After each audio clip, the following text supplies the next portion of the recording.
This time, no good. He's just so confident right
Mpbl is finally getting a lot more responsibility dito sa Cebu. He's been starting majority of their games. That's the nice back screen set by Brian Mendoza. And Kurt Lohera got late to rotate on Mpbl. If Mpbl continues to play well, this guy is a project player. And he already has the physical tools to be able to succeed. It's the skills na lang talaga that need developing and the decision making as well.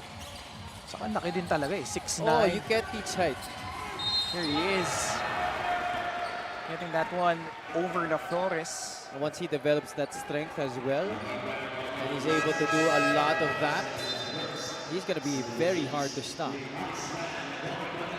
Radis Mpbl suited up for Valenzuela last season, as we see Domart Matiliano, who struggled shooting the ball in their last game against Bulacan Cuyas, as we thank LGR, the official outfitter of the Mpbl.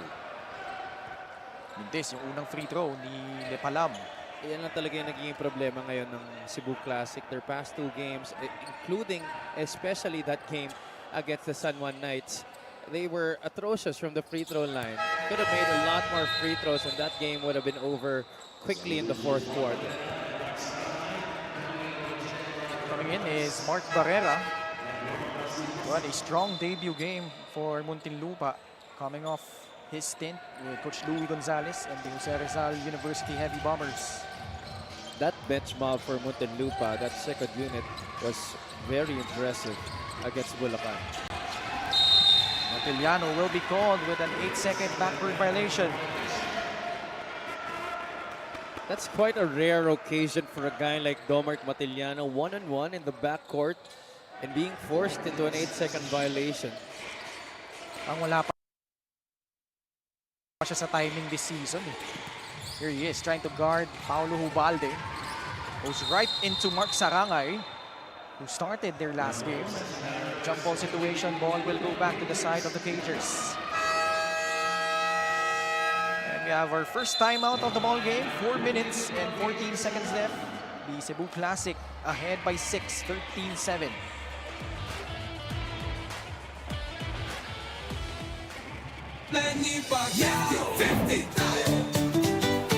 Para sa 100% pag-unlad, para sa 100% pagbabago, para sa 100% paglilingkod, para sa 100% Pinas. 50 tayo! 50 si MB! Kahati mo, si Manny!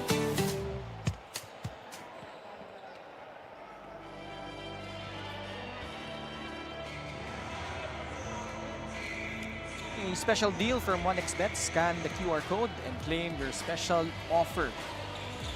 Meanwhile, let's check in with Miss Mika Abesamis. Maraming salamat. I talked to Coach Juno Ludovice who humbly talked about his lineup with not much superstars. But he said this is enough to make a run for this season. Katimbuhan and Mataliano in the backcourt, Flores Sarangay in the front line. In a month's time, he noticed the dominance of passing the ball. Ang dami daw touches, which coincides with his coaching philosophy. Looks up to team. Ay na talaga naman sistema ang puhunan. He would like to introduce to his system Mark Barrera who can do the 2-3-4 position from JRU and Brian Lalica from Diliman College. At syempre, papahuli bang nabanggit niyong kanina na si Kuya Marvin Hayes who obviously brings the experience wherever he may be. Sabi mo nga, Javi, he is everywhere. Sabi ko nga sa kanya, andito ka pa rin? Sabi niya, abangan mo. At yun na nga, ang ganda ng kanyang umpisa. Kaya Javi? Hindi basta-basta mawawala yung isang Marvin Hayes. But going back to Mika's report about, the passing, 34 assists on 37 made field goals for Muntinlupa in that last game. And, that backcourt, they joined forces, I think, in season 4. Yes, that's correct. For the Cagers. And they were that 1-2 punch para sa Muntinlupa. In fact, Matiliano, I believe, if I'm not mistaken, was an all-star. At sila talaga yung bumuhay dun sa prangkisa nitong Muntinlupa in that season. So their coach Mark Dandan back with Muntinlupa this time after Hayes up top against Dennis Santos. 6 seconds on their shot clock. Another three-pointer knocked down by Roy Katimbuhan. With the shot clock winding down there, Katimbuhan had to make a read. He was supposed to set a back screen para kay Domark Matiliano, or rather a pin down. But with the shot clock winding down, he had to pop out, receive the basketball, and go for the shot. Si Mendoza natagpikan sa likod, but that ball saved to the wrong person. Santos, that shot will not work. Gets it back from Mendoza. Ryan for free. Third triple for the former FEU standout. He really loves those corners. That's a spot where he loves to shoot. Hitting those threes from the outside. Perfect shooting from the field. All threes, 9 points for Ryan Mendoza. Cebu with Paulo Hubalde onto the fast break. Natapik. Palabas nga lang, no. It will go to Muntinlupa. No, it will stay with Cebu. Check out this three-point shot brought to you by Extreme, your one-stop shop appliances. That's too much of an open look for an outside sniper like Mendoza. 6'1", tough as nails. Si Shaq Imperial. These are actually his first points of the season, Ken. All those 9 points he hasn't been able to make a basket the previous games. Imperial, ang sa labas, wala. Matiliano with a running start. Gets it to Mark Barrera. Approaching the 2-minute mark of the opening quarter. Sarangay, sasalaksak. Gets fouled. Got clipped in the arm. So Sarangay will troop to the line for 2 shots. That was already good defense galing kay Ladis Lepalam, but Imperial had to join in on the fun and still commit a foul. Maganda na sana yung depensa dun. See his numbers down low, 8 points, 11 rebounds, but only shot 2 out of 6 from the line. In that game against Bulacan, knocks down his first. Yeah, those are a lot of misses also from Muntinlupa as a team. 19 out of 36 from the free throw line. Former Mapua Cardinal, Mark Sarangay. Mintis yung pangalawa. Jameson Hero takes the handoff. Binigay muna kay Dennis Santos. Mendoza swings it to Shaq Imperial. Laban kay Mark Barrera. 8 seconds sa kanilang shot clock. Mendoza still perfect. 4 out of 4 from long distance. Nice start here to the ball game by Ryan Mendoza, and he's absolutely loving it. Kissing the heavens. The 3-point shot, but Domark Matiliano able to answer on the other side. Tama yung sinasabi mo kanina, Ken, no? Napapansin ko rin parang medyo off-timing pa yung mga galaw niya. That was a good-looking move from Domark Matiliano. Cuts this lead down to 6. Santos, one-on-one against Flores. Gets it to Lepalam. Good-looking turnaround jumper by Ladis Lepalam. I don't think he ever made that kind of move last year when he was with Valenzuela. He did not have the liberty and the freedom to attempt those kinds of shots under Val City. You wouldn't know it looking on that shot. 21-13 Cebu. Kantimbuhan in the paint. That one rolls out. Sarangay goes up strong. Battle for the ball. It ends up with Jameson Hero. Gets it to Santos. Multiple pump fakes. Gets blocked by Barrera. Gets his own miss. Gets the basket plus a foul. Akala ko na isahan na siya doon ni Barrera, but Dennis Santos, he's a veteran in this league too. He knew he made the wrong decision to go up for those multiple fakes dahil di niya napatalon din si Barrera, but he went up for his own shot, got that miss, and went up stronger on the second try. Completes the three-point play, and it's a double-digit spread para dito sa Cebu Classic, 24-13. About a 6-second differential between shot clock and game clock. Matiliano sa bandang kaliwa. Punta sila sa poste kay Mark Sarangay. Nasundutan sa likod. Tatakbo ang Cebu Classic. Santos jams it with two hands. We're seeing the defensive might of the Classic in this game. A second remaining, and they will not get up a shot in time. And what a start for the Cebu Classic, taking it right to Muntinlupa. Our fast break of the game brought to you by Extreme X Pop, personal karaoke speaker, everyday karaoke. Dennis Santos. We see that every once in a while from him. 5 points para sa kanya. And at the end of quarter number 1, we saw Cebu with a strong finish here. And you see some highlights here from Brian Mendoza. Perfect from the outside, 4 out of 4, 12 points. You mentioned how this is his first point so far, Javi. Yeah, scoreless in the previous games, and what a way for him to enter the scoring column this season. 4 out of 4 from the Cebu Classic team to this early lead in the first quarter. At the end of quarter number 1, Cebu ahead 26-13.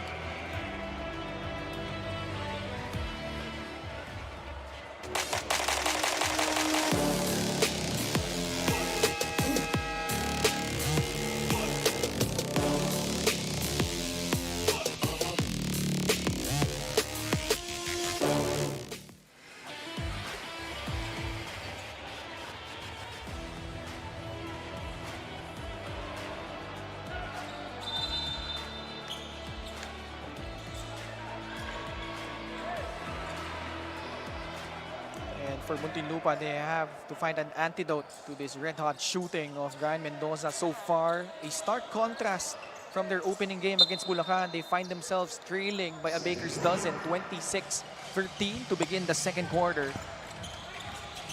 Talagang binulaga sila dito ng Cebu. I think the Classic, they do realize that Bulacan not really a team that can compete here in this league. So they made an objective for them to really start out strong. Kasi alam nila yung Muntinlupa still trying to get their bearings because they're still early in the season.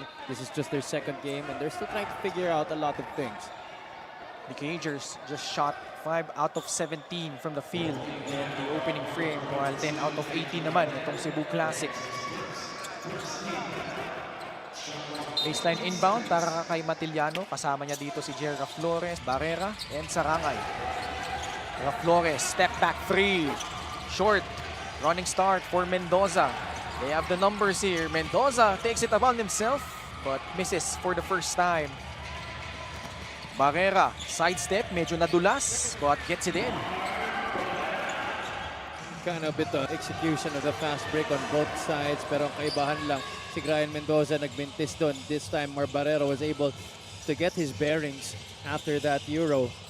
Sa panig naman ng Cebu, Jameson Hero, Shaq Imperial, Brian Mendoza, Dennis Santos, and Lian Martel. Foul against Jerra Flores, trying to keep in step with Dennis Santos. And that's number 2 already, laban sa kanya. Not really a good decision.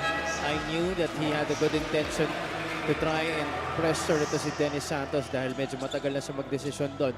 But just getting overly aggressive right there in trying to execute that. Fast break of the game brought to you by Extreme X-Play on the go. Speaker, take your music anywhere. Backcourt violation. Laban dito kay Jameson Hero.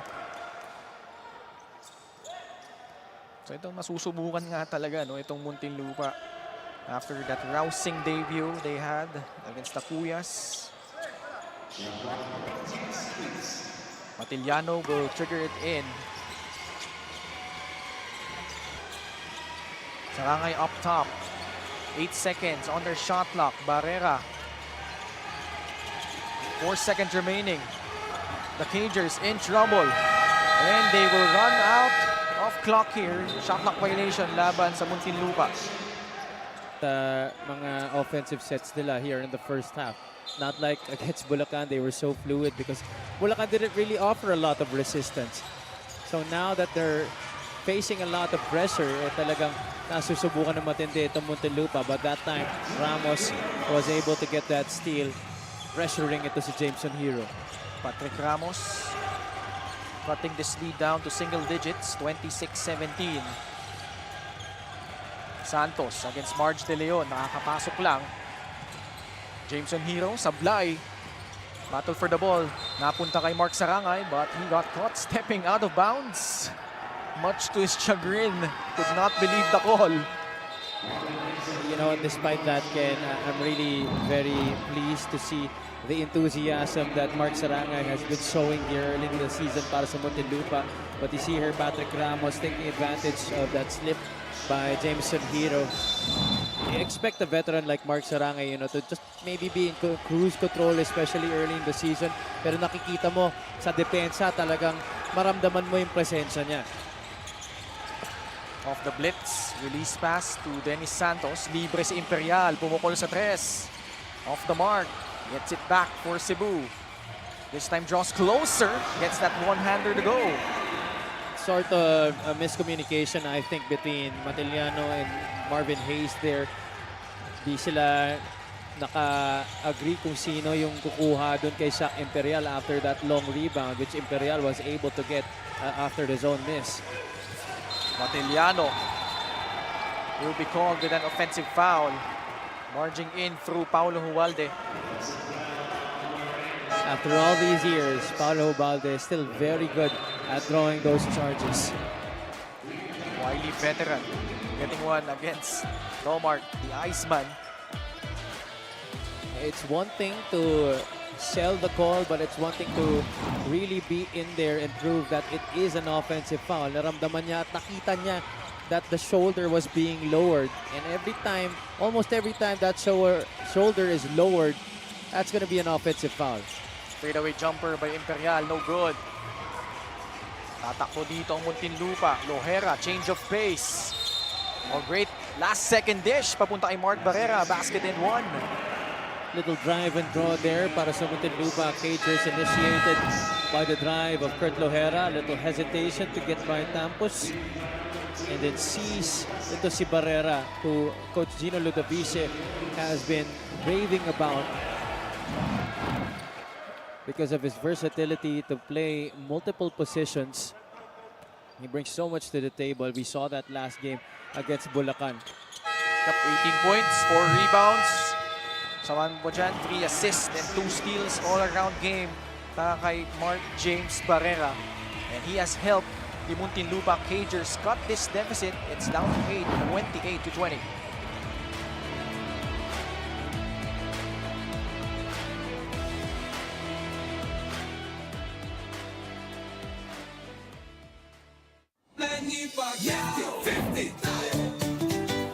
Para sa 100% pag-unlad, 15 si Manny. Para sa 100% pagbabago, 15 si Manny. Para sa 100% paglilingkod, 15 si Manny. Para sa 100% Pinas, 50 tayo! 50 si Mpbl! Kahati mo, si Manny!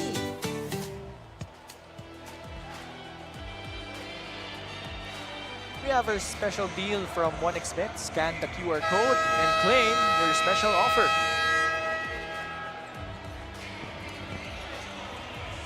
Meanwhile, we have Muntinlupa trying to make their run. Mark Barrera picking up from where he left off. 5 points, 2 out of 4 shooting from the field. Tubong Tanghay City, Negros Oriental. May iba talaga ang laking Louie Gonzalez. Oo. Matindi talaga. Shout out Coach Louie.